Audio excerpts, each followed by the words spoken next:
Hello and welcome to the 8th episode of the 3rd season of Your Mom's Podcast, the only podcast that's worth walking out on a date with one of Degrassi's coolest girls.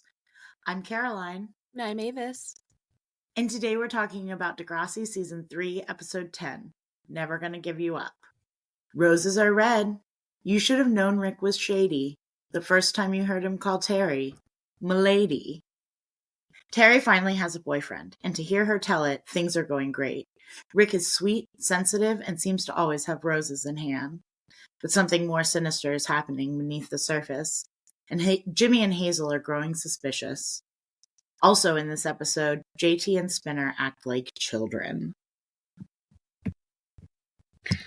I think this is an instance of not a totally inconsequential B-plot, but just a B-plot that, felt way shorter than B-plots normally feel because it was so basic. Mm-hmm. But they really do act like children, though. Yeah, I mean, it is fine. I think it's a continuation of their dynamic of, fighting over... Not even fighting, because now JT has earned his place in Paige's life, and Spinner has as well. So it's they're kind of being having a dick measuring contest essentially about each other's presence in Paige's life. So now we just get that continuation of that relationship. But I mean, it's some of these B plots are just things I didn't ask for. It's frustrating that Spinner gets it, because he says to Craig, she went through some stuff last year and JT was there for her. And so she feels like she owes him. But he doesn't get it. She doesn't feel like she owes him. They've bonded. Yeah. And you know what stuff she went through last year. Right. You need to let her have this relationship. It's not a romantic thing. It is a friendship thing. He was really there for her through some substantial trauma, and you know what that trauma was. So, grow the fuck up, Spinner. Yeah, I think it's hard to, hard to hear him simplify it like that, to be oh, she just went through some stuff. And I think I did 2 watches, which I typically do, but I don't typically do one watch where I just watch it and then the second watch where I take notes. I typically take notes both times and then just add in notes on the second watch that I didn't notice on the first. But this first watch, I was just that line kind of read differently on the first watch. I wasn't I didn't see him coming from such a negative place, whereas when I think about it in the when I watched it the second time, I was okay, but that's really oversimplifying the things that that she went through. Well, yeah, but I don't have a problem with that. I think that's he's handling it in a respectful way, really, because Craig doesn't need to know what happened. Well, so that's not my issue with it. My issue with it is he frames it in a way that makes it the gravity of the situation is just non-existent. He's not saying it oh, in any way that wouldn't support Craig being okay, well, he's a pest. He needs to get the fuck, he's not framing it in a way that is making it seem okay, he was actually there for her in a time that she needed him, and he's still being there. I understand why he didn't air her out, and I appreciate that he didn't, but I think that the way that he says it makes it only only one reaction. If I heard someone say that, Mhm. I'd be like, okay, well then that sounds like the time is, like maybe like Right. they don't need to be as close as they are. Like it just No, sounds it's like definitely like he it's framed. doesn't get it. No. And I think too, obviously, like, He's not supposed to Paige get it. and JT have a very different relationship, than he and Mm-hmm. JT do. Mm-hmm. JT's not going out of his way to fucking antagonize Paige. Right. And so I can get why, like, he doesn't understand that it could be more than obligatory. Because Mm-hmm. every interaction with JT that Spinner has is him being an obnoxious little shithead. Yeah. I think Like, that that's how are fair. we in high school playing the copycat game, child? I am so fucking happy that like the children that I've chosen to be around in various years of my life have not taken to playing that fucking, oh my gosh. I am with Spinner on the fact that that game, I will just stop talking to you. I will just Right. like now as an adult, it still pisses me off, but I will just walk away. As a kid, I got pissed off in your face and I'm like, you need to like like kind of what It's Spinner super does. annoying. It did thankfully like die sometime in high God. school. It died a very beautiful death. But yeah, no, he's one of those people, JT, that knows how to get under your skin. He knows Right. like what's gonna really tick you like in a very specific way. And I would argue that Spinner's like one of those people who doesn't take much. Like he's kind of stereotypical in the way that he's gonna get too annoyed and he's gonna try to like beat you up. He still has that, like, I think that they bringing back that little bit of his bully persona for this episode was fun a little, Mm-hmm. because I It think was, that I mean, it they was a fun dropped it enough for a while. B plot. Yeah, It just, it had no substance. I like it when the B plots have a little substance. I prefer it when they have a little substance, and we're trying, and like I was trying to read too much into it, but like when I look at my notes for this episode, the B plot notes, I have 1, 2, 3, 4, 5, 6, 7 bullet points versus like a page and a half for the A plot. Yeah. It's It's just not.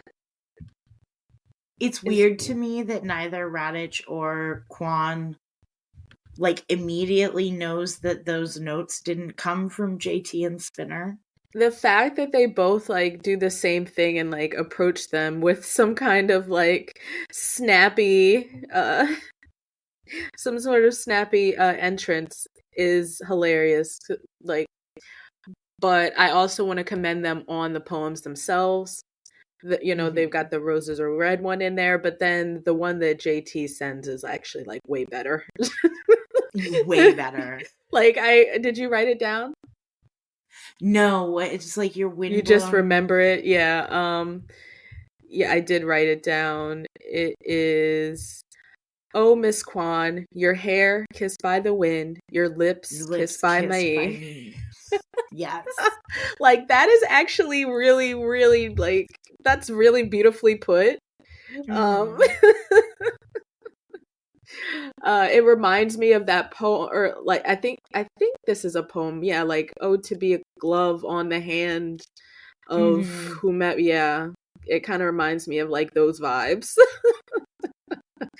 But yeah, this too, I will say, we'll get into it in the fashion corner, but like really the highlight of this B plot to me is Paige serving looks at every turn God, in this fucking seriously. B plot. That's the highlight of it for me, because I'm not really paying attention to JT or Spinner. And I mean, okay, so the restaurant scene is hilarious. I think that that's probably the best part of the B You plot to haven't me. worked a lot of food service, have you?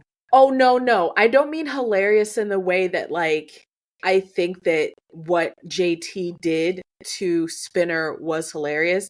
I think that it's hilarious that a scene like this was put into this episode for these two characters, because it's another one of those, this could be in multiple other teen Mm-hmm. shows plot line. And this could, I mean, to be fair, this could have been the whole plot. They actually expanded it And they could have just had Spinner saying, "Oh, I'm having trouble at work," like he did in the beginning, and then have that sort of like it didn't need to be so much back and forth. At least they fleshed it out a little bit and made it a prank war. But no, I don't think it. I think it's like that to me is when it's like my note here was when Spinner turns around to see JT sitting there. It was in that moment that he knew he fucked up. Like it wasn't cool, but like it also is like it's a very below the painful, belt though. thing. It's a below the belt thing. And I think even the iteration of like somebody coming into like a store that you work at or whatever and fucking with you and you can't respond the way that you want to because you're at work, you're in your place of business, and it's just like that trope or situation has happened in so many sitcoms, and yeah, I don't mind it, but there are other more important things going on. And like JT is such a douchebag in this scene. Like he's such a fucking cunt. Like he really sucks for that. Like that's a below the belt sort of thing. Like you can like do whatever. Like does he have a car yet? I don't know. He doesn't have a car yet. That happens next season. But like find his scooter or something, his skateboard, and hide it from him or something. Okay, Like he do can't something take Spinner's pranky. skateboard because it's not Spinner's. It's the the Degrassi communal Community School skateboard. brotherhood of the traveling skateboard. No, Heather Sinclair's got it this week. There's got to be something else that he could have done.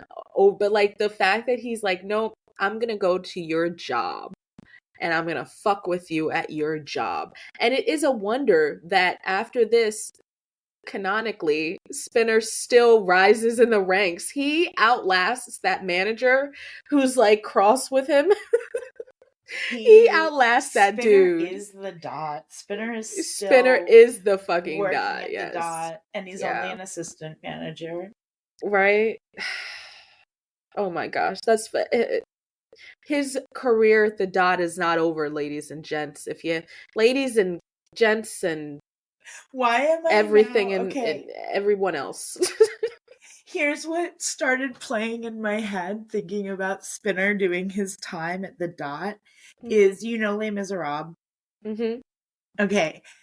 At the end of the work song when Jean Valjean's like, I know the meaning of the law.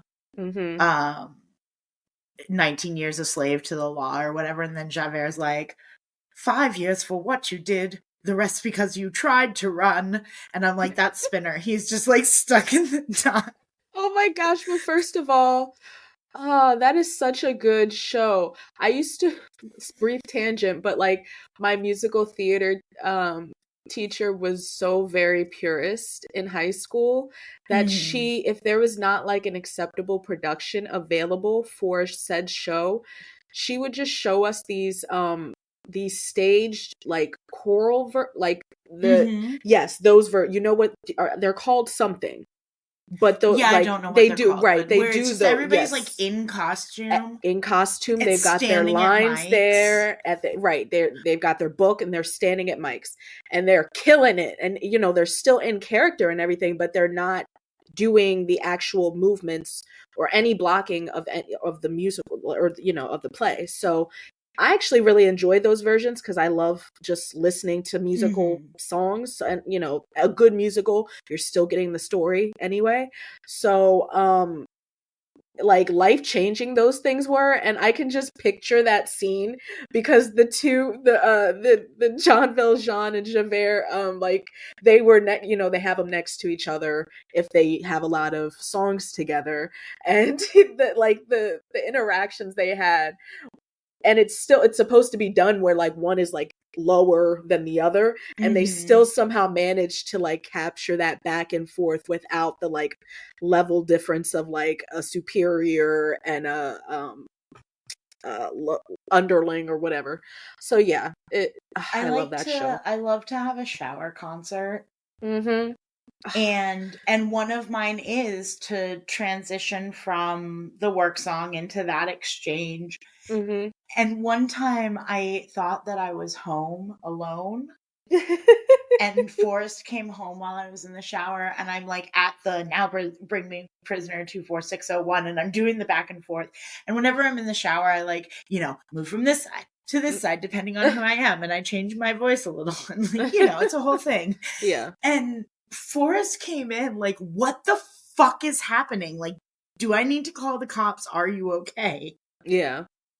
Because I was like so into it, and just Absolutely. like, And that's the zest of musical theater. I mean, I love need a to get musical. my inner, not even my inner, my musical teenager, that Avis is upset with me for not having all of these soundtracks that I love on my phone, in my musical library. But this morning I was randomly shuffling as I do my library, and Won't Say I'm in Love, I Won't Say I'm in Love came on from Hercules, and I also was listening to, and it shuffled onto Part of Your World as well, which is less of less of a banger, but still a But it's a good ballad. one to It's a sing with good your one to whole sing. chest. Oh yes, and it was Betcha beautiful. on land, they understand. Did you know? Bet they don't Reprimand their daughters. My soprano Ugh, is so gone. I've ugh. been doing like male villain songs a lot I was gonna lately. say, I love a male song. Those are the songs I choose for karaoke 9 times out of 10, because I actually really slay those songs. And oh wait, when I was on vacation, this guy sang "Before He Cheats" by Carrie Underwood, and I was just like, I love when I've never heard a guy sing that song, and it's great. That's beautiful. My two favorite villain songs right now are My Name from Oliver, Mm-hmm. and then Hellfire from Hunchback of Notre Dame, which has always been a favorite. I haven't seen Hunchback of Notre Dame in years. Oh, it's so good. It's so good. I It's ridiculous to wore me that that they've made VHS everything out, a goddamn Broadway musical except but that one, except for that which one. was That was so written for the stage. And we know Victor Hugo translates well to Broadway. We have seen Les Miserables. Yeah. That's the thing. I think Sorry, I just I got don't real know. hyped there. I actually really love the Notre Dame Hunchback of Notre Dame movies. Obviously the Disney movies are the ones I'm talking about, because I don't think that they have other, I don't think that there's an old black and white one. Oh, I should way look more that accurate. up. Of course it is. But I wore my VHS out of the Hunchback of Notre Dame because of Esmeralda, obviously. Like I'm not gonna totally unabashedly, she's beautiful. And I will say that is one of the, if I had not been in that time period to experience that coming out and everything, I don't know if people would watch. Like, I don't think a kid is gonna watch Hunchback of Notre Dame today. Depends on the kid. It depends on the kid, but it's such a deep cut of Disney, of that age of Disney, that like people always overlook it for like every other movie. People talk about the 101 Dalmatians before they talk about Hunchback of Notre Dame, which I actually, I mean, if you are a person who likes 101 Dalmatians just for the plot, that's fine. But like, all I really took out of that film was Cruella de Vil. So I mean, that's all that was important to me. Awesome villain. Yeah. No, Hunchback is so underrated. It is. You know what's crazy is we've done this thing we do sometimes where we lose the plot. Oh, well, we are only a short skip into this I think the show, but yeah, I was gonna say, do you want to just skip on out of here to the A plot, because that's way more deserving of lengthy discussion. Yeah, I think this is a really solid, really heavy episode. I think obviously it's a bit rushed because your abusive boyfriend doesn't just like abuse you several times in a week all of a sudden, like out of I needed a two-parter out of this. So it deserved a bad. two-parter. That was one of my notes. It deserved a two-parter, because I think that they did a similar thing in the 80s series, which but they did it in a way that I think makes a little bit more sense, where they have it happen, but then they also bring it back up episodes later. So it's kind of like a two-parter where you get, oh, okay, she did try to break up with this guy and it's not being successful, kind of like what happens in this episode where, like Rick won't allow that. And then there is, resolution that she's going to try to break up with him, but she is in the 80s series is assaulted into getting back together with him. Like he won't accept that she's broken up with him, and it's been several weeks there. It's like the cool off period has happened, which I think we kind of needed here. Like I know that there obviously the story continues, it leads up to a really big thing in and of itself, but like the lead up to it is laid in this foundation already. Like we're getting the building blocks of what eventually happens next season. But the fact that like this is not a two-parter, I think is a disservice to what they tried to do. I think they tried to do a really accurate portrayal of a guy who seems very charismatic. And even though like Rick, I don't think he's very successful with his attempts at being charismatic, but like he's calm and collected and he's not raising his voice or doing, even though he still creeps people out and gives people off vibes, there's not the same level of like negative personality traits that Terri gets to experience. And I think they do a good job with that. And I wish that we got like maybe one episode of that. And then at the end, we get a shift of like, we just needed a little bit more before the actual violence started. Right. Because there's just there's typically so much lead up to that. Like, you'll hear, thankfully, I don't have a personal experience in this matter. But I have had loved ones say, okay, it could have been a year, several years, and then something shifted and that started happening. Like, a birth of a child, or they moved, or something, loss of a job, right? Something happened. And then, not to say that it's always trigger based, but like it can be. And it doesn't have to just be, okay, this person is violent and they're going to slap me around, not to be, brash about it. But like the fact that it's so cartoonish, I think that they do a good job with like, okay, we're only doing one episode of this. We know we're only doing one episode and we only have this amount of time to tell it. So we've got to really just focus on what is important about the story. And they decide that the violence is more important than a lot of the lead up to the abuse, which I argue is okay. Like, okay, that was a choice you made. But I do think it might have been a little bit more impactful to balance a lot of the. Well, and I think that's one of the disservices, like with the strict like A plot B plot style. Mm-hmm. Whereas, most teen shows at any given point in a season, there's like 4 or 5 stories going on. Yeah. And there's going to be the 1 or 2 that are the focus of the episode, but you're going to get little bits and pieces of these other things. Right. And they're going to come back to the forefront. And like, I like the A plot, B plot format. I think it works for Degrassi. Mm-hmm. But it does make it so that everything has to be, it's like the whole Ellie cutting episode. Mm-hmm. It needs, like, the fact that I think where they kind of go wrong is they feel like, okay, well, we have started another plot line, so we need to give it due time to develop, etc. But I actually would argue that the fact that you guys chose such a really simple plot to go with for this B plot, you could really just shorten it to maybe 2 scenes, and then use the rest of that time, like you said, for what we really care about. And it's not like we don't need, but like it really could have just been like several, like, maybe 3 to 5 minutes of the episode versus like 5 to 10. Right. And it's not like they don't show it, like I think the scene at the dot is very telling. And I love that Jimmy's the one who picks up on that. Mm-hmm. Me too. And I also just have to say, fuck you and your garden salad, Rick, because have you ever been to any restaurant where a garden salad is not a side salad?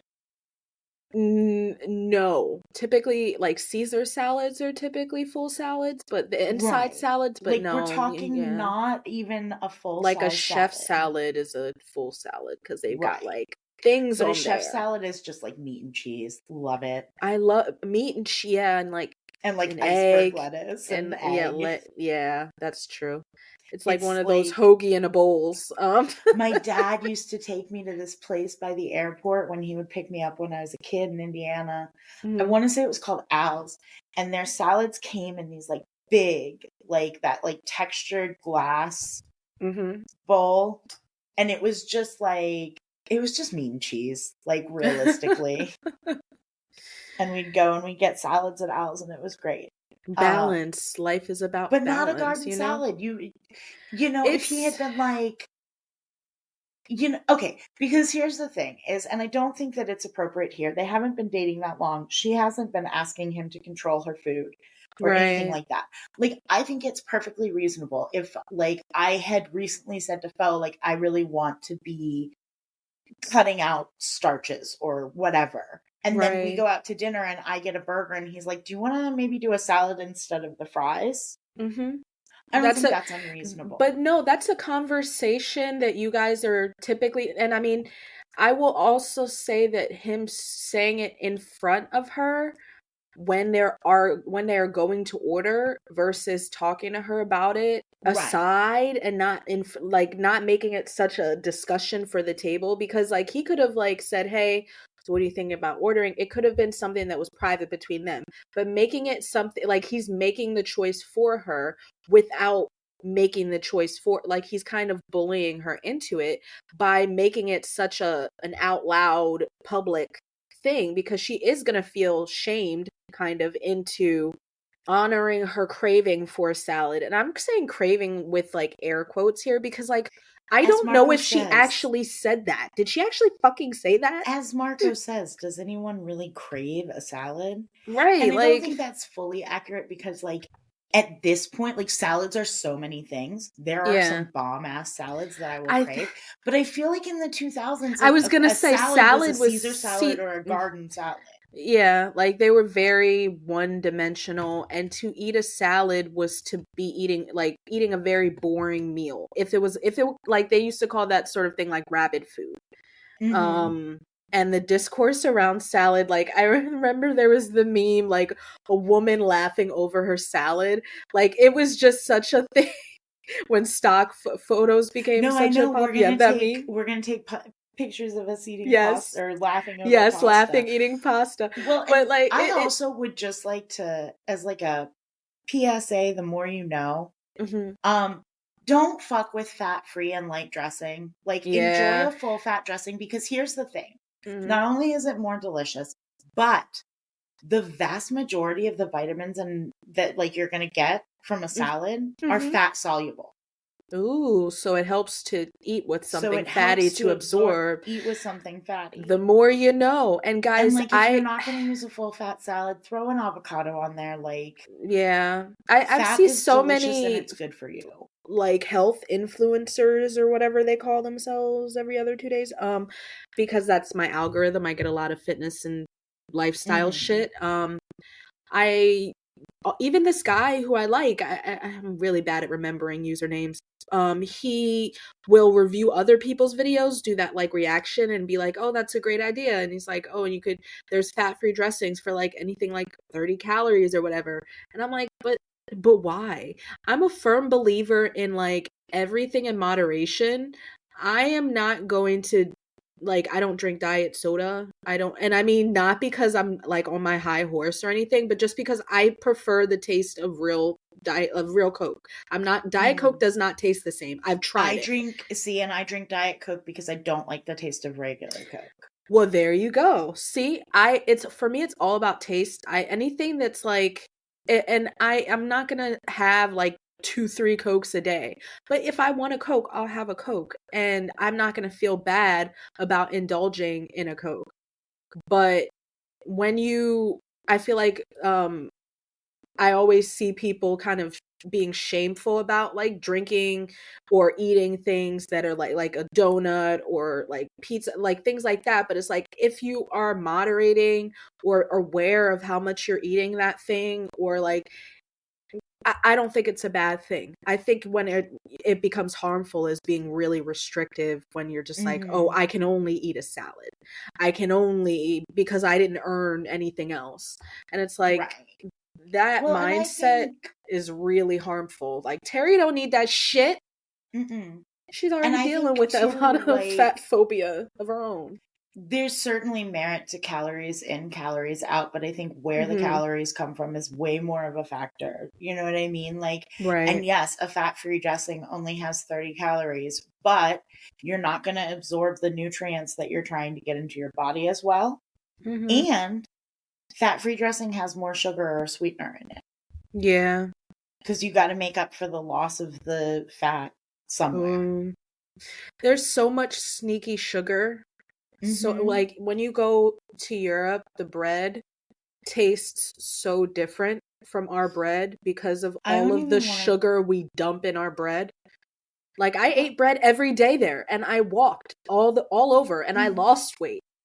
I did Well, not and gain weight. My also host just mother always like, packed me Nutella and bread, or like broche, whatever the hell I wanted as a spread every morning in my little pail, and I never gained weight while I was in Germany because their bread is just not sugarlicious. right.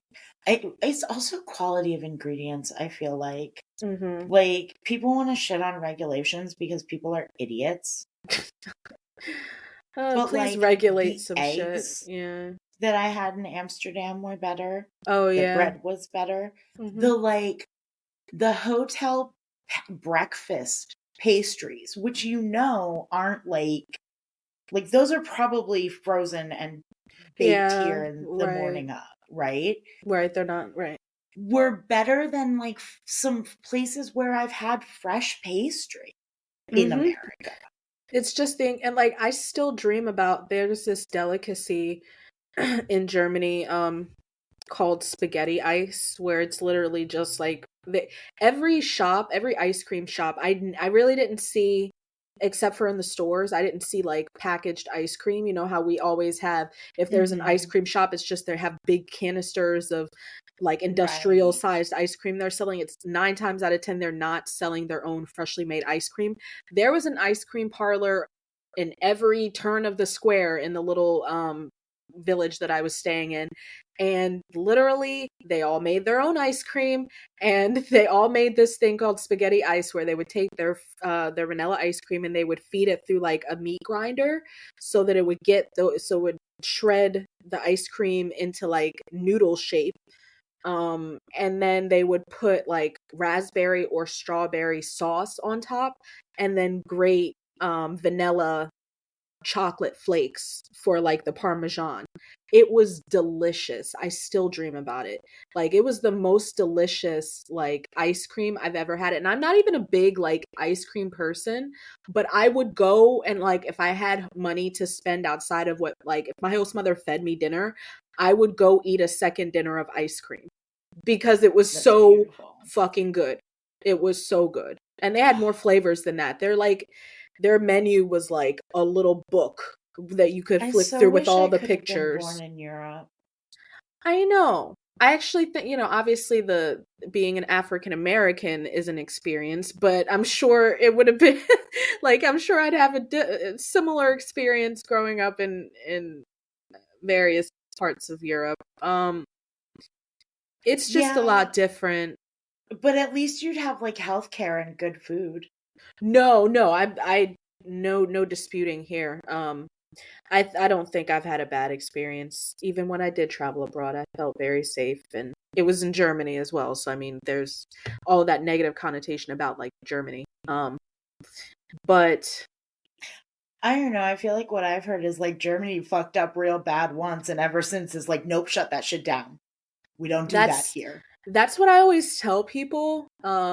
And I think people just, I don't know why. Maybe it's because like the language itself sounds kind of harsh. It's so But I harsh. actually truly love that about it.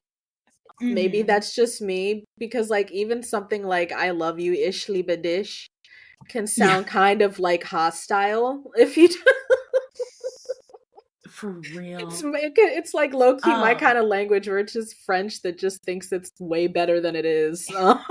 And not at all to say that there's no racism in Germany.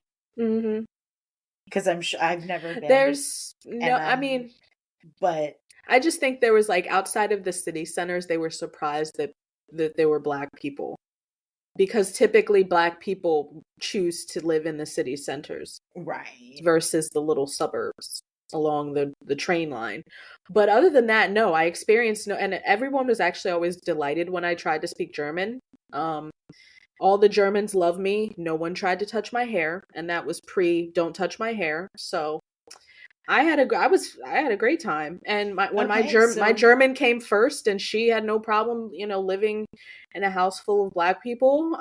She was fine. Like the color of friendship. It was no. We don't talk anymore. We're Facebook friends. We're cordial, but I don't think we ever really clicked. We were never like friends, but we were always nice to each other. And she ate everything my mom made her, and she. So apparently Germany is a good place to be.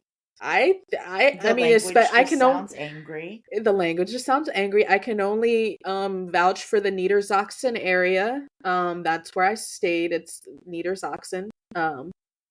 However, bars in Niedersachsen. Okay, fuck you. I think also throw Barsinghausen in there, because that's another. Okay. These places sound fake, but yes. We got on this tangent because of a salad. Fuck you, Rick. She can order whatever she wants.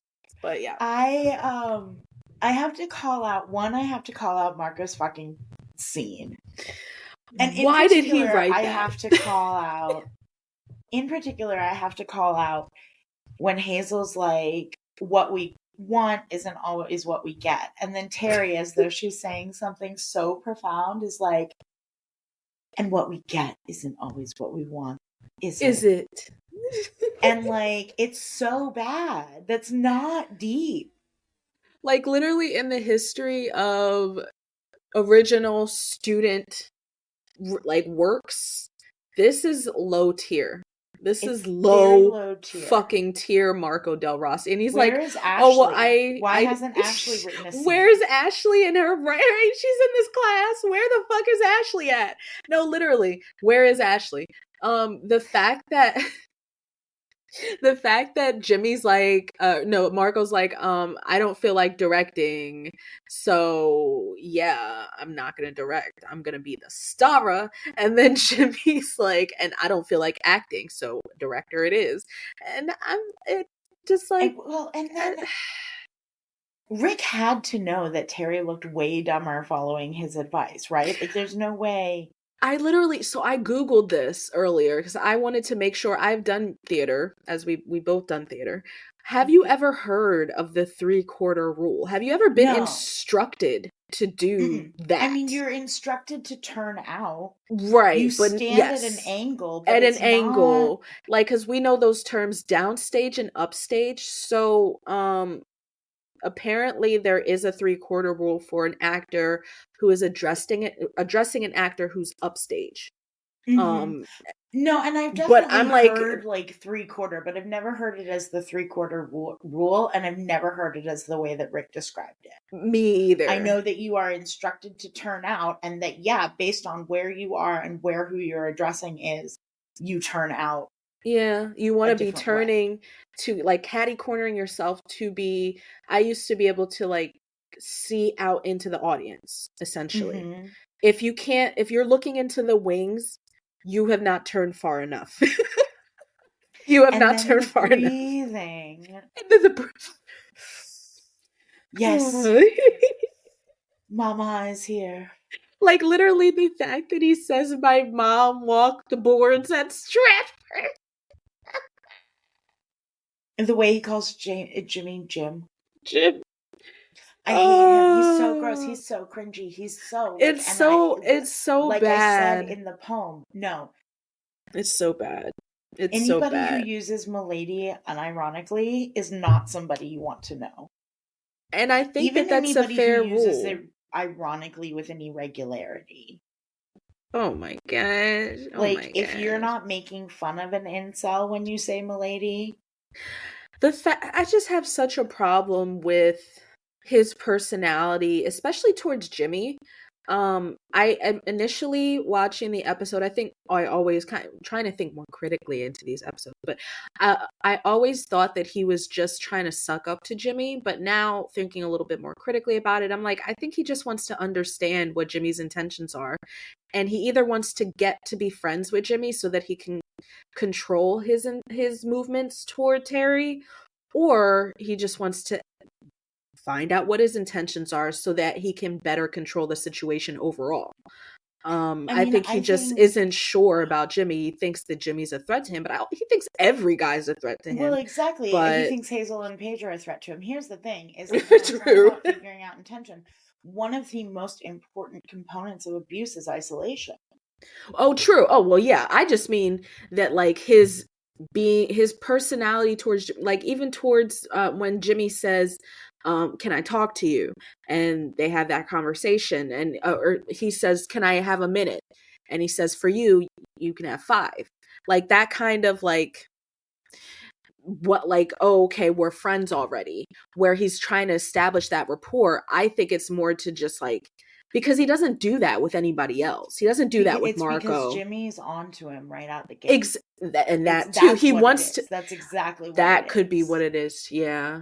Because when Because you're I'm like that that. type His of his person, behavior doesn't make sense. You want to. You want everyone to believe your when you're that act. type of person, you're hyper aware of who's not buying it. That's fair. He is too. Like, even when, like, I mean, that's a lot of why he probably doesn't want, and it's Paige and Hazel, but Hazel's primarily been the one who we've seen walking with like when Terri found the rose and everything. Like, Terri and Hazel hang out together, it seems like, in universe way more than Terri and Paige hang out by Mm-hmm. themselves. It's not Terri and Paige hanging out by themselves. It's Terri and Hazel.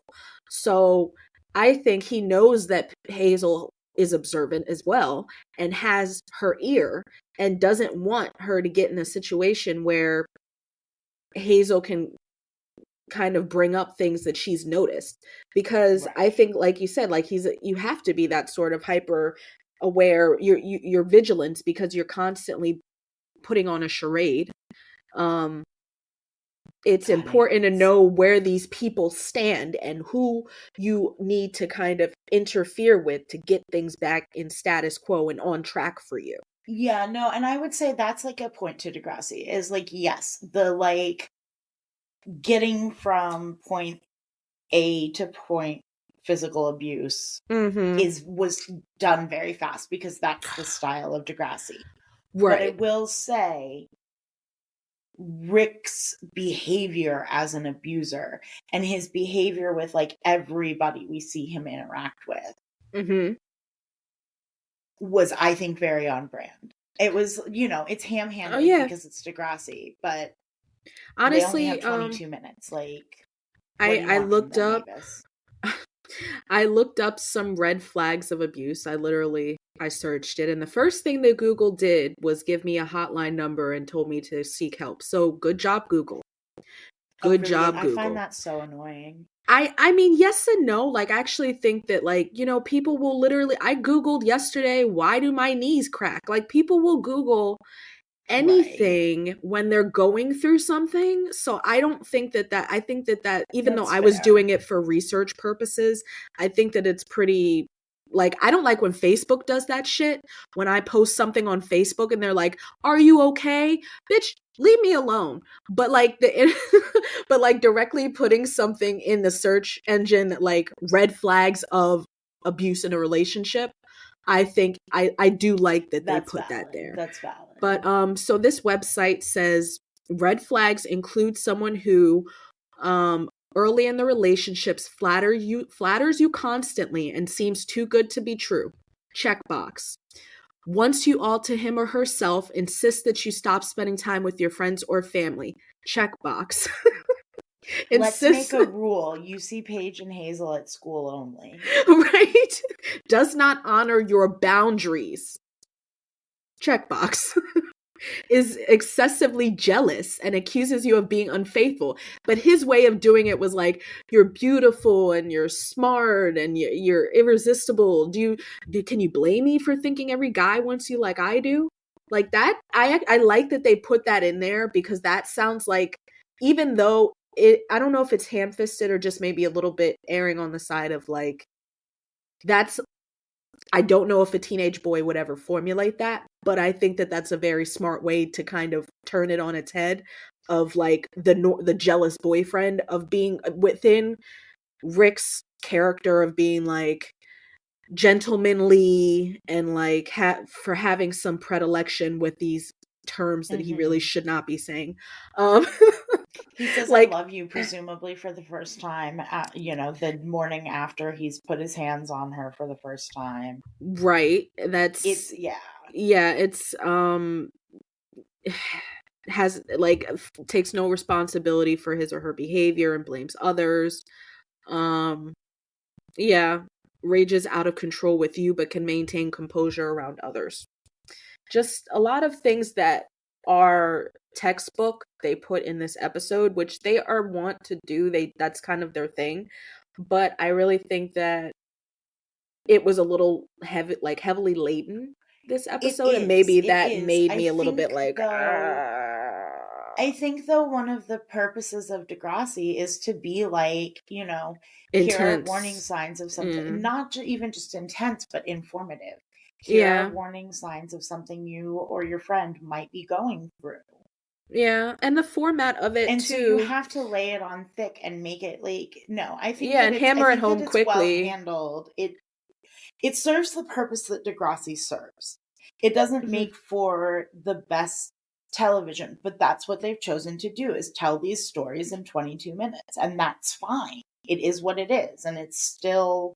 Yeah, I think that's right. It's like the point of it is like, okay, we could make a whole show about this topic, but the point is we're not.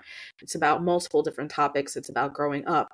And I definitely don't mind that. I think that it like, to play devil's advocate against my original sort of thought, teenagers have notoriously always had like short attention spans. Like, I know it's gotten worse since I was a teenager. I would be irritated when there was like a long form video or something to watch online after a certain point, because I just didn't want to sit for that. Now we barely want to sit for TikToks, and if it's not a good or a reel, if it's like 10 seconds in, if it's not catching you, you're rolling on. So attention span is really small, but it's always been that way, I think, for teenagers. So you kind of have to catch their interest and get in there and do it quickly. And I think that is another thing that boosts up like the formatting. Like, they know, okay, we only have 22 minutes. And though they do change the format later and down the road, I don't think their method or pace of storytelling ever really changes. We always get these sort of heavily laden topic episodes. And even for its shortcomings, I do think that they did a great job. I think that they kind of spun it in a way that is not always depicted.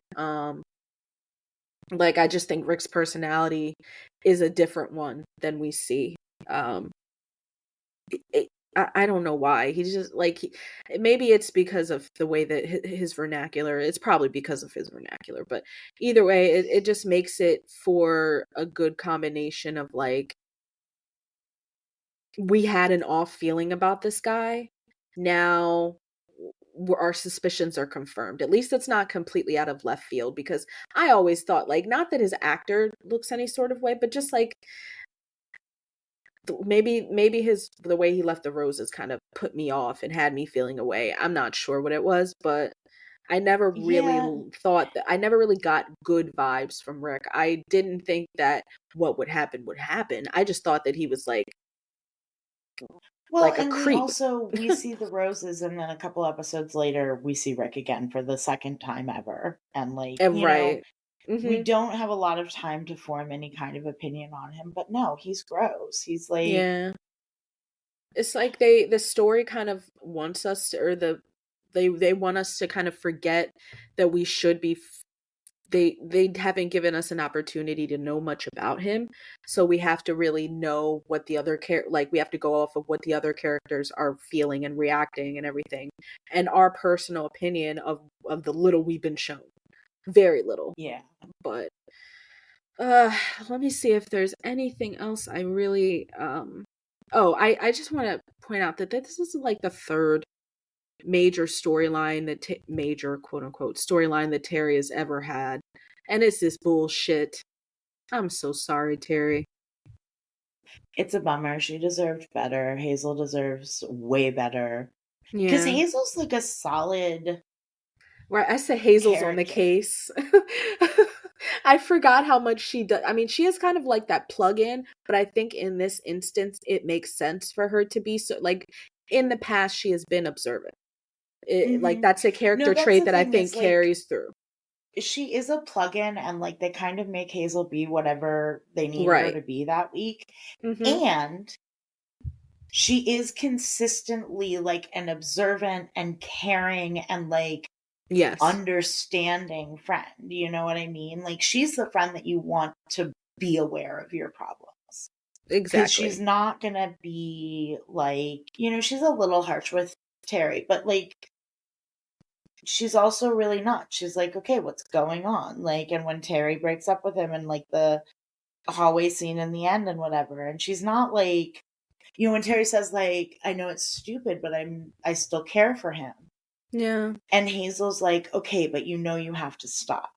Right. She's not like, how could you possibly? It's like she gets it. Right. She gets it. And And she's going to remind you that you can't do that anymore. yeah. I love Hazel in this episode. Hmm. She approaches the situation with a lot of sensitivity. Like she even waits until she's alone with Terry to kind of like, can I do your nails? And then sees that she's got or bloody lip, and asks her about that, and it's not in any sort of like judgmental way, and she's just like, you guys don't fight, like I've never, like that's not really healthy. People don't do, Hmm. like that's not how relationships work. It just seems like the way she approaches it is very much like, I don't want to scare her away, because I think she already understands what's probably happening, or at least like Hmm. some of what's happening. So to like have her be like, okay, I just want to approach this in a way that like when you're approaching an animal, you don't want to scare them off. Not to just comparing the situation of like someone who feels like they're being cornered is going to try to run Hmm. away. Um and I just really love how she is just there for her. And ultimately, I mean, Hazel's in this very situation, emotionally mature. yeah, she, in this situation that she She's realizes that there's only so much that she can do. She's got to hmm. be there for Terry and tell her that she doesn't deserve this, and that she needs to, not care about Rick in the way that she's caring about him now, because that's going to mean that she will get back with him and let Yeah. the cycle continue. Um, but I think that she can see that, like, that's why she doesn't really interfere or anything, or go after her, because she can't really, what can you do? I think that Right. that's a very realistic depiction of like not even being a teenager in this situation, but being anyone in this situation, because it doesn't change when you get older. It's always um it's so difficult to talk about domestic violence, and it's something that people still don't talk about because it's such a thing that people struggle with in private, and people Hmm. still get blamed and judged about it, when it's an extremely complex thing that I can't even imagine being in Blamed a and judged romantic about it, relationship myself. and also like ignored about it. Because I think Ignored, yeah. one of the things too is that like a lot of abusive behavior has been normalized for so long. Mhm. And like, not that I don't know, like it wasn't that big of a deal from a societal like point of view to have your boyfriend, knowing your location all the Right. time. Remember when T-Mobile advertised the fact, like early, early, early in cell phones, I feel like. Mm-hmm. T-Mobile had like the original Find My Friends basically. And they Yeah. had those Where You At ads. Oh yeah. Yeah. And Oh yeah. I forgot it about was a those. selling factor that you could know where your fucking partner was at any time. Yeah, it's now right now our phones stalk us for free. People don't even have to work that hard. Like to not even to be like super funny about it. But like stalking in the 90s and the 80s, pre digital, pre not pre digital, pre cellular, pre internet was an actual job. Like you actually had to have some level of knowledge of the person and like do Mm-hmm. some work. It was Now Joe Goldberg style, but it like was analog. analog, right? Like you're working with the knowledge of this person, you're working with their schedule, you know where they live maybe, so you follow them. Like my mom, and I mean this isn't funny, but my mom said my biological father before they broke up, he didn't well no, after he broke up, he didn't take it very well. She would just be out with her friends and he would pop up there. And I'm like, in my mind, I would always react like, oh my gosh, because that is fucking terrifying. But in my mind, I'm like, that's low key scary, impressive. Like, how the fuck did you do that? Right. Like, that's a level of like, and now you don't have to do any of that. Now the people can tag themselves and say, oh, I frequent this place, or I was here, or I'm there, or I checked in here, Right. and it's just really very very easy to track someone's movements. Or you could literally put an air tag on their car or like do all this crazy shit. And it's so easy to control someone based on knowing where they are. um uh yeah, man, shit is scary. I'm so happy that I don't have any of these experience with even being Right. stalked. But it's so common to be stalked. It's extremely common to be in a Well, and violent it's so easy romantic to relationship. do now. It's very easy to do. I actually find myself a little bit like I need to pull myself back because I'll look and I see where my mom is because she goes back and forth between her house and her boyfriend's house.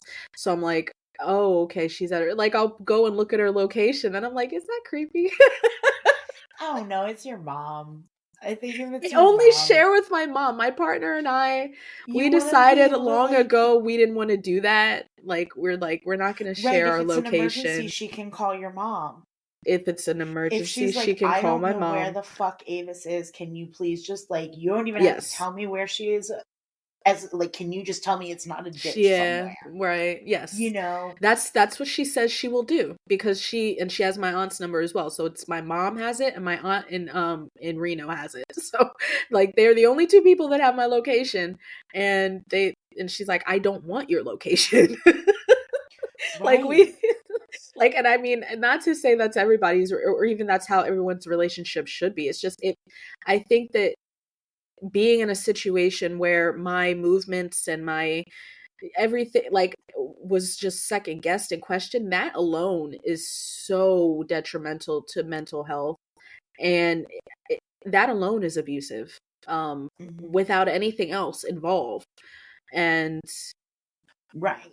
Right. You don't have to have all of the components. Like, and a behavior can be abusive, right. and enough abusive behaviors. I mean, and also, I think it's like one abusive behavior is abuse, Right. you Yes. know? But I do also think, like,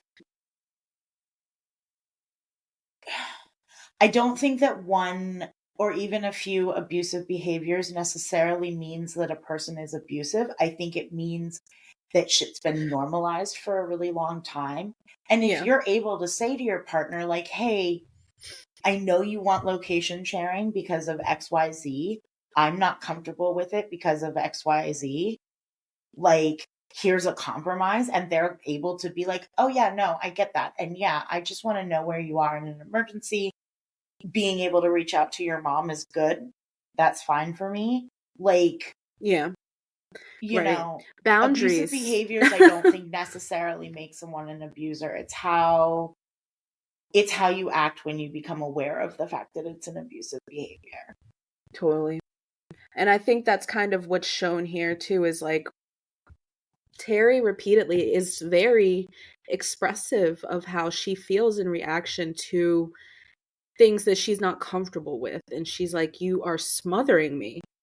Mm-hmm. Like, and of course no one wants to hear that, but like being able to, like, the fact that she didn't keep it to herself and she's like, like, you're smothering me, like I need space, and that's not honored. That's met with, even if someone wasn't violent towards you, and when you expressed a like, oh, I feel smothered, and you're like, and you cry, or you just you get hysterically like upset, that is a form of emotional manipulation.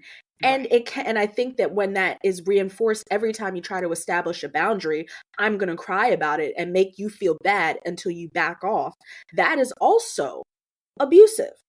Right. And it doesn't make the person abusive, but the behavior is abusive. And you not need to being be able able to to like deal with it. establish And like not being able to establish a boundary with a partner is not okay. If a partner tells you I need this and you say fuck you, you don't care about them. right. And I think, when boundaries aren't a thing that you grew up with, and a partner establishes a boundary and it takes some trial and error for you to get there, that's a different thing. Right. That's It's different. about the intention and an intention is an impact. Yeah. But at the end of the day, like, some people are calculated and manipulative and abusive intentionally, and some people are not. Right. And it's about, when you become made aware of the problems with behavior, where do you go from there? And I don't even think, like, at first pass that being hurt by it is necessarily manipulative. Like, it's a logical reaction to, like, if I'm not trying to hurt you and you tell me that what I'm doing is hurting you, it's upsetting to me that I'm hurting you. And I don't want that to be true. Right. See, And I'm speaking in like a royal I, not a me. No, and I agree with that. I more think, so my sentiment is on that, like, is that, and I think I think Louis C.K. said this, or someone of this comedian vein that I never expected to say something so profound, said, when someone says that you hurt them, you don't get to decide that you didn't. Like, that's my only issue, is like, if I say that you hurt me, or if I say that this is not what I want and you say no, that's not true, that's your problem. Like, that's not something you get to do. And that's kind of where the injury comes in. Like, you can react emotionally towards it, but to say that they don't get to reinforce that boundary because it is something that upsets you is not okay. Right. No, you have to be able to move past that hurt and upset. Right. You can have a reaction, and I am probably the first person that's going to cry or feel upset if a boundary is enforced, or if something comes up that upsets me. However, I'm not going to be like, no, fuck you, fuck this. I'm not going to, especially if it's something that makes sense, is reasonable for my partner, and is something that, like, is harmful if I don't do it. Right. Like, you never want to be the partner that, like, I feel like growth in a relationship is just, it's like an ever constant cycle, or at least it kind of should be. I feel like relationships change whether or not we put work in them to make them change. I think that it's just hard to force someone down a road of like, okay, you need to get this concept now. Like, people take a while for things to click and for them to apply it to their behavior. And I'm not faulting that. I have that same thing where sometimes me understanding something and applying something are two different things. But actively making effort and like being aware and taking steps to implementing that is a completely different road to take than being like, okay, my partner established this boundary and I'm going to cry about it every time. Right. And it is great when we can grow with people and give people the patience to help them grow. Mm-hmm. But if you're not in the place for that, that's fine too. You have no obligation to be the person to teach anyone anything. Right. And if you can't deal with your partner or your friend or your parent or your sibling, like stumbling through that, that's fine. And that's not a deficit on your part. And it's not anything you need to feel bad about. Right. Like, maybe don't be a dick about it, but like, it's fine if that's not something that you can handle or want to handle. Right. Not even can, because we can all handle kind of anything if we really want to, I feel like. At least, like, with people's bullshit. Yeah. Most of us have worked retail. Yeah, which you'd be surprised at what you can get used to.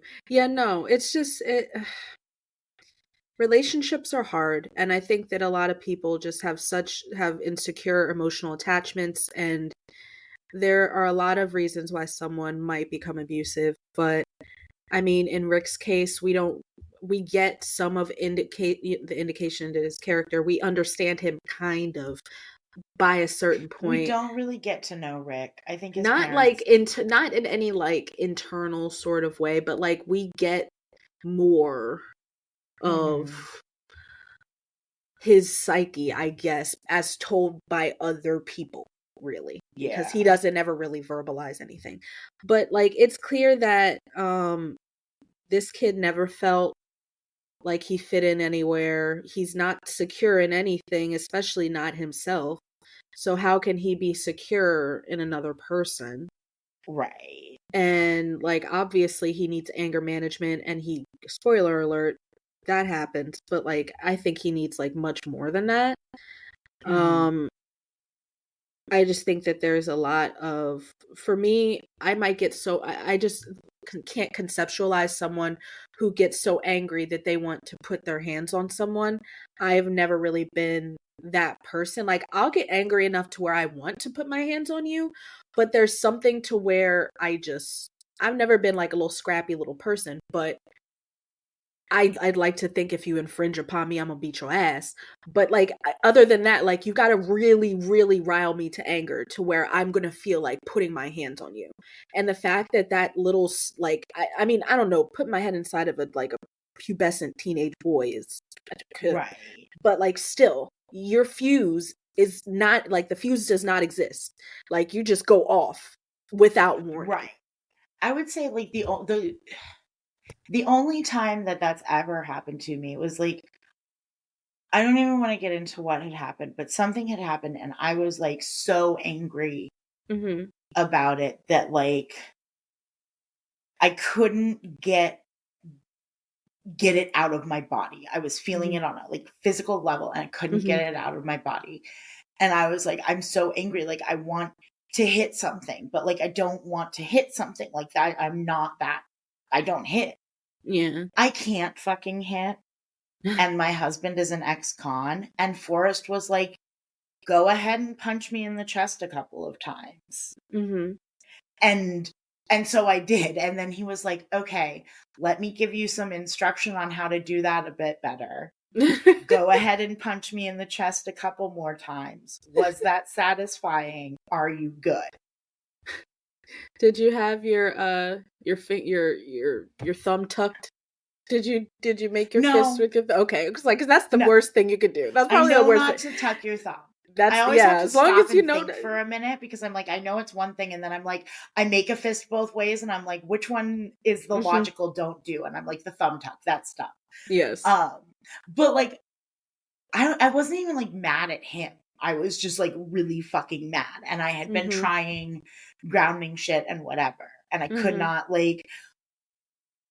But no, I've certainly like had that feeling. I've definitely clenched my fists in an argument before. Yeah, yeah, definitely. But it's not even a like I'm clenching up to hit you. It's a like I'm holding shit in. You know, the amount like I really and I get angry. I get angry enough, but like I feel like I get more irritated than angry. I'm someone who's I'm someone who's easily irritated, and easily agitated, but I'm not easily angered.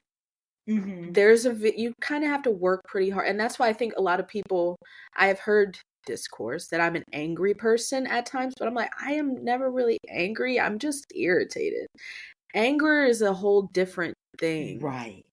Um, But if and I'm not to annoyed, say I'm it gonna so be very cryptically. clearly annoying. I was gonna say, right, but like my annoyance is gonna be very, very plain. But like anger is something different for me, and I think when you push me to anger, you're gonna know. Right. Um, Right. but it's No, I had that, like, I had an interaction after my 35th birthday. I don't know if I've told you about it. I don't really want to mhm, get into it. mhm, But I basically, like, I stopped being friends with somebody I'd been friends with for 15 years. yes, Because, essentially, because I realized, like, I had spent the last 15 years growing and they had not. And I was not into the drama and the petty and the whatever anymore. And it mhm, was like we were on vacation and it was several days. And then the like post vacation conversations of them trying to paint me as this giant asshole. And I mhm, was like, I'll take the blame for the ways that I was an asshole in this story. yeah, But I don't act like this with anybody but you. And I haven't for years. And mhm, this is a regular occurrence for you. So, like, I'm good. yeah, And he wouldn't drop it and just like kept throwing shit at me until finally I was like, all right, you want me to be the bitch? You want me to be the bitch in this story? That's fine. You have mhm, asked for this. And while I'm not a bitch anymore, I can be and I'm good at it and I'll pull it out when I need to. yeah. And yeah, I said some real nasty things and I won that argument and As it you was should, done. right? Like if that's what you want me to be, eventually I'm gonna be it. Yeah. But that's not how I'm trying to live my life right now.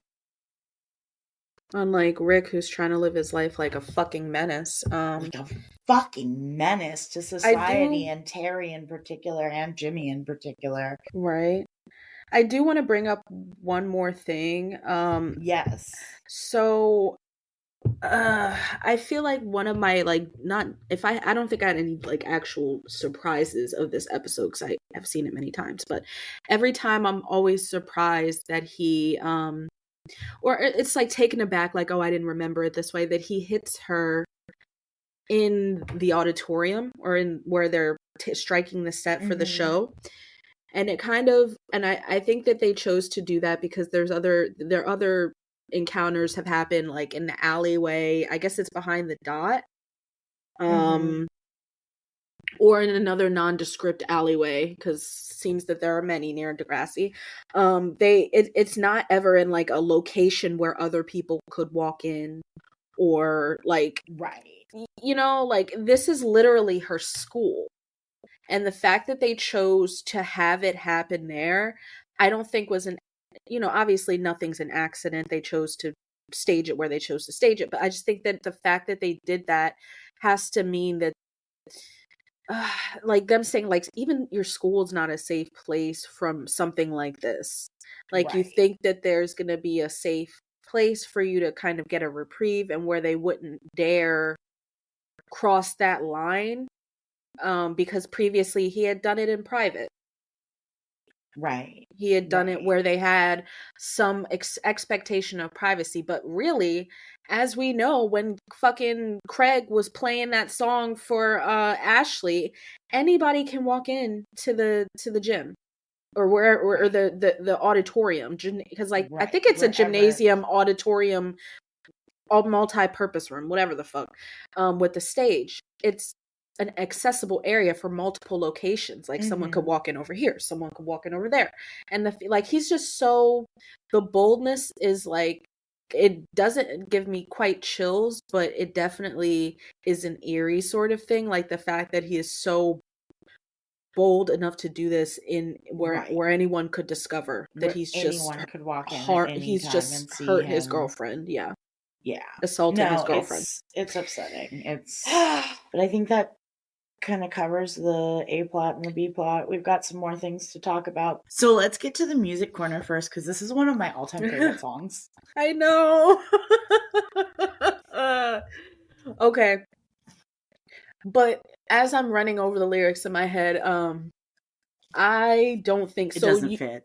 No, because this is not one of those songs like The Police, Every Breath You Take, that people romanticize and it's actually about a fucking creep like that song is. Right. Kids, if you have not listened to Every Breath You Take by It's The so Police, creepy. it's so creepy. Listen to the lyrics, Oh, not the can't you cool ass, see? not You the cool belong to ass me. melody and the beat. No, you need to actually listen, right? Every breath you take, every step you take, I'll be watching you. It's a great song. It's an enjoyable song. If It you is a want to great rock out song. to it in your car, like, that's fine. Just don't think about Don't it too dance hard. to it at your wedding. Right? And don't dance to it at your wedding. Please don't. But, like, no, Never Gonna Give You Up is... Forrest and I walk down the It's aisle, such like, a as wholesome Mr. song. and Mrs. Fun Row, Aww. with an orchestral version of that playing. I think that it is a beautiful love song. It is. It is. And it's like, we're no strangers to love. You know the rules, and so do I. A full commitment's what I'm thinking of. You wouldn't find this with any other guy. I don't know. Love that line, but like it's whatever. well, that part is a little bit like macho, but I just want to tell you how I'm feeling. Like, I don't. It's a very wholesome song. If I have to think one word, it's wholesome.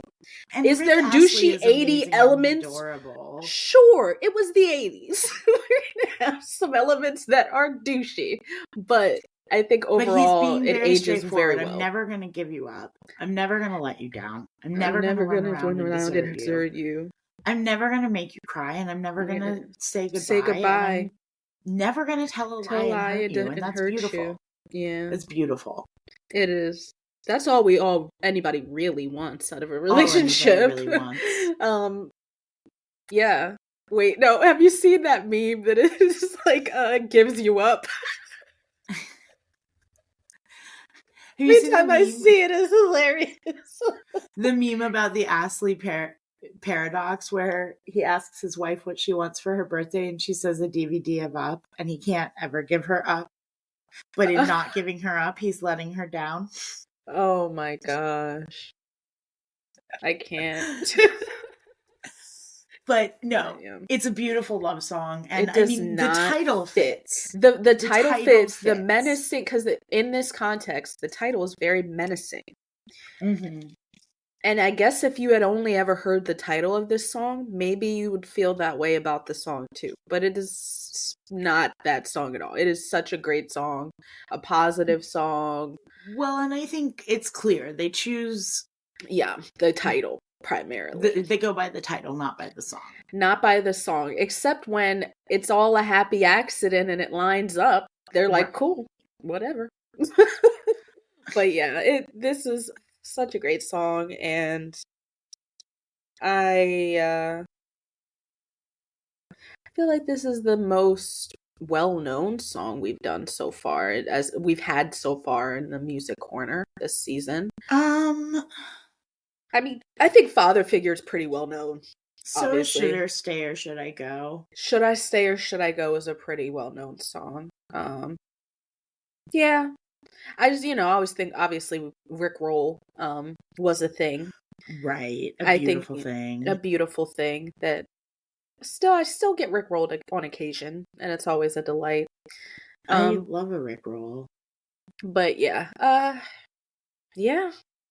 They chose for the title on this one, y'all. The content is not there. The content is not there. Do not associate this beautiful song with this ugly, awful relationship. Right. This is not their song. But I have a Heather Sinclair hypothesis. Yay. She is, I think, quite possibly, so when Terri is doing her really bad performance, sitting next to Jimmy. Yes. There's a blonde girl with bangs and like half ponytail, but the part that's up is in a bun. And really bad posture and a beige top. And she's laughing, and I think she might be Heather Sinclair. Yeah, no, I saw that young lady, and I was just like, I think we're doing a Heather Sinclair. If we're not, then that's my hypothesis. So no, I'm glad that we're on the same page. But yes. from there, you want to take us to your favorite corner? The fashion cone.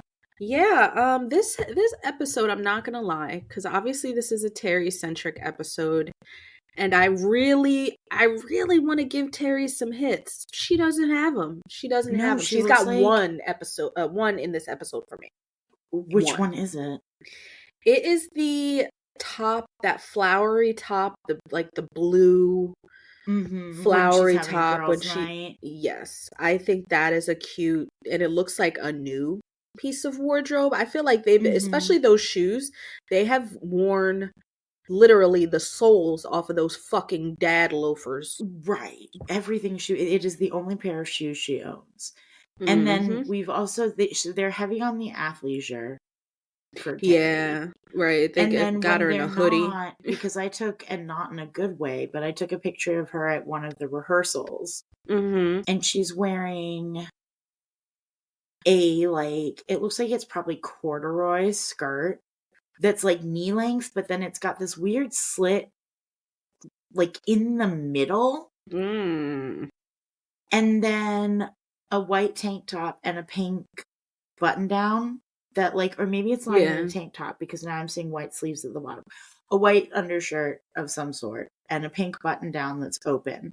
And, like, she looks like Linda from HR, and it's after work drinks, so she's unbuttoned her blouse. And it's so bad. I feel so bad. Like, it's not a good look for her, primarily because most of the looks aren't good looks for her. So, like, I kind of feel like they give her such bottom of the barrel outfits. If they give her outfits at all.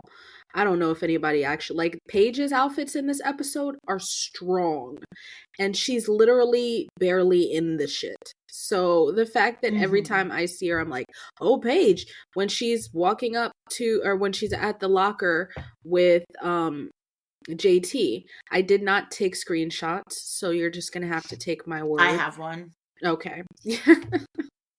Where she's wearing, it's like a light blue top with, like, it looks like a tank top with another tank top over it. Yes. I like that outfit, and it's eye-catching. I think it's a cute, like, I mean, and then the other two times you see her are similarly themed, where she's the one outfit was really cute. It was like a tank top that was colorful. With, like, in the scene where Spinner gets pants, I got a bad screenshot Paige's of it. outfit during pantsing. Yes. Don't love the boots, but the outfit otherwise is cute. Yeah. I also think I'm liking JT's wardrobe. He's kind of like, I love that one shirt as like a Hawaiian anymore. Yes, that blue one. But it's still like, it's like he's evolved his style. Yeah, that blue one I really like. It's working for him. Yes. He's on the in list for the outfit when he's when Radish comes up to him and reads the poem to him. That is a very good, not even just color for him, but, like, I think the pattern looks really nice on him. And I did mention I like Terri in the bathroom, her outfit, but also Paige and Hazel in the bathroom are really cute. I really like Hazel's top. I like when they dress her in those, like, peachy pinks, like those soft colors. I think it works well with her complexion. And then Paige's, I actually prefer her outfit with the jean jacket that she has on later. I think that makes the outfit, I don't know why, like, the jean jackets in the aughts was like such an, I still love a jean jacket. I still rock. I have several jean jackets. Well, you know,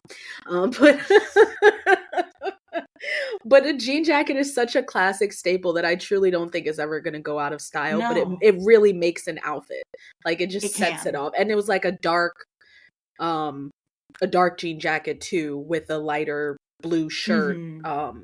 And I think it works really well with the tan pants too that she has on. So yeah, no, it's a good, it definitely works, and it pulls the outfit together very well. Did you have any other fashions? Yes, I have Manny's outfit during JT's fart prank.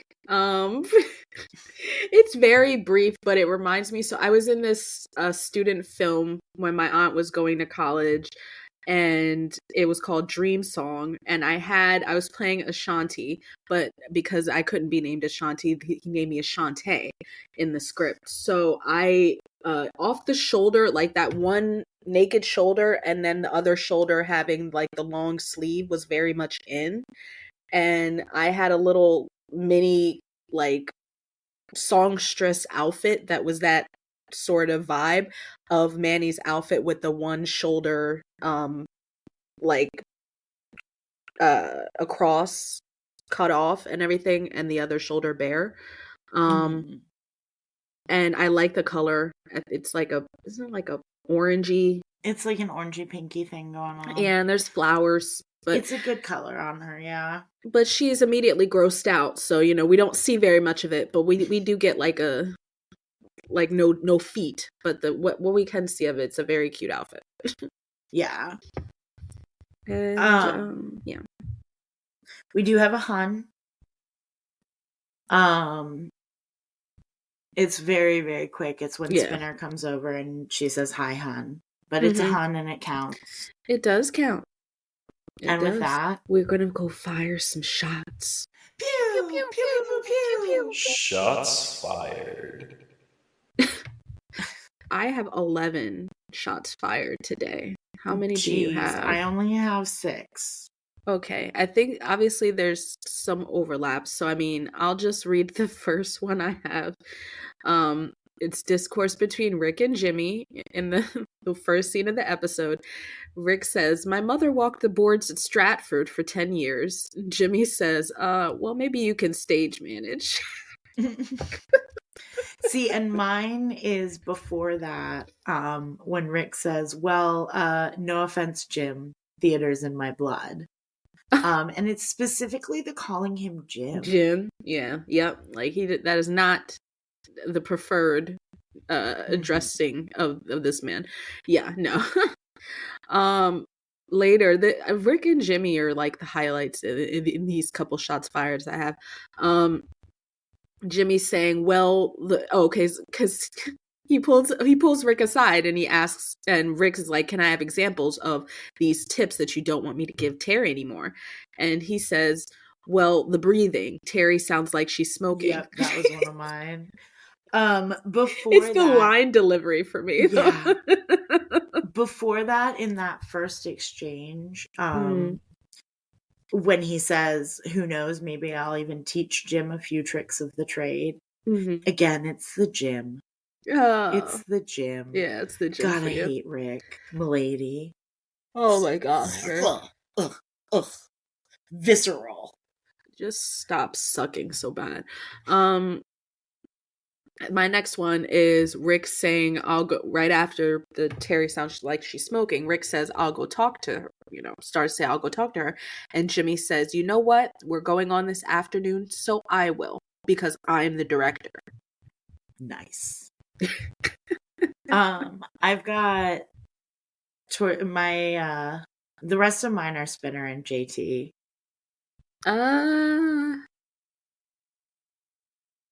I have, I mean, it's a little cheap, but I have Terri saying, "You're jealous. Nobody loves you and he loves me and you want to take that away." Only pretty much put that on there because it's like a non-Manny, "You're jealous." Yeah. When JT and Spinner are first interacting at the locker and Spinner comes over and goes, "Bye, JT, run along now and join the other children." Yes. And then also when JT pisses him off with the copycatting and is like, "Geez, might want to cut back on the red meat there, Tiger." I have JT saying, "Oopsie daisy, spoon fell. Be a good boy and get me a clean one." And then my next 3 are rapid. I'm gonna just rapid fire them because they're all at JT. Okay, JT for ordering corn relish. The way JT says plague. Plague. Nobody pronounces it like that. Fuck him for saying plague. I really don't know what that was. And also I guess more JT towards Spinner, but JT towards Spinner for not finishing their handshake. He said, fuck Terry's you, stepping on Rick's fucking rose. Yes. And my last one, yeah, I actually like go off, Terry. Fuck that rose. Fuck you, Rick. My last one is Quan saying, Gavin, if only you could apply this passion to your poems in class. Yeah. Like, shut the fuck up, Quan. Like, she always gotta come in calling him Gavin, even though that's his name, and being just generally shitty. But you know he doesn't go by it. Like, it's shitty. Yeah. But, I mean, speaking of shitty, do we want to talk about our super bummers first? Yes. Like, everybody. Everybody. Yeah. Okay, so obviously Rick super bums me out. Yeah. JT and Spinner. Yeah, their whole plot line is just them being douches to each other. And I mean, at points, though, I think that Jimmy is on the offense, rightfully so. So he, for me, is not. A shining star. He is a shining star. I hate Jimmy. I was gonna say, I think this might be that we might get to the end of this pad and find that not only is Jimmy like not the bitch ass character we thought he was, but like Ellie is worse than we thought she was. Worse than you thought she was. I knew. You always knew. I always knew. Oh, I'm so scared that that's how it's gonna turn out. But no, yeah, Jimmy's great in this, and I mean Marco's there, but he didn't bum me out. He was just there. Yeah, no, Marco's just there. Wallpaper. Marco's just there. Hazel. Quan bummed me out though. Star. Yes, Hazel and Jimmy. What a power couple. What an empathetic fucking right. Like talk about having greatness separately and then coming together, and then coming together is not really the great part, but having greatness separately. Like they are two empathetic friends. They are observant. They're 10 toes down for you. I love it. And so I guess, I mean, we've already spoken. Hazel and Jimmy are shining stars, and I don't really think anybody else comes into that realm not really being considered a shining star next to them. So yeah. I mean, does it go there? Does it go there? Yeah, it goes there. It's got abuse. Like, yeah, this fucking episode is like low-key traumatic, but yeah, it definitely goes there. It 100% goes there. And it does it within the confines that Degrassi has set for itself to tell a story. It tells the story, and it tells the story well. Mm-hmm. And the story is one worth telling. And I would not be surprised if this episode, helped teenagers either realize that they were in an abusive relationship or that their friend might be. Right. Yeah, gives warning signs. And I think that, that format helps. Gives you all the warning signs leading up to actual assault. And I think it's definitely definitely a great portrayal of the issue. If not a wee bit short, but there are 22 minutes, Avis. What do you want from them? Nothing more, nothing less. They're just 22 minutes worth of Degrassi every week. But yeah, they gave that to us, and it went there. Yeah. I guess that's it. If you want to bring us on out. Yes, sir. Thanks for listening to Your Mom's Podcast. Next week, Craig meets the consequences of his own actions in Holiday Parts 1 and 2. Beautiful. This episode of Your Mom's Podcast is made possible in part by The Dot, The 3/4 Rule, and support from listeners like you. If you'd like to further support our show, you can find us on TikTok and Facebook as Your Mom's Podcast. We also have a Facebook group of the same name. And you can find us on Instagram at YMPadcast. Your Mom's Podcast is available on Spotify, Apple Podcasts, YouTube, or wherever you get your podcasts. Subscriptions and reviews are another great free way to support us. However, if you're interested in supporting us in not free ways, we have a lot of great bonus content on our Patreon, and some great merch at our shop, which can be found at your-moms-podcast-shop.fourthwall.com. And remember, that's Padcast. P-A-H-D-C-A-S-T. Thank you. And now we would like to take a moment to thank our Patreon subscribers. Octavia Faith, June Bard, Margot Mancini, and Brianna Bradsher. and a special thanks to our titty snake producer, Alyka Fenderson. Thanks, guys. Thank you. Ew, I hate how I said thank you. Thank you.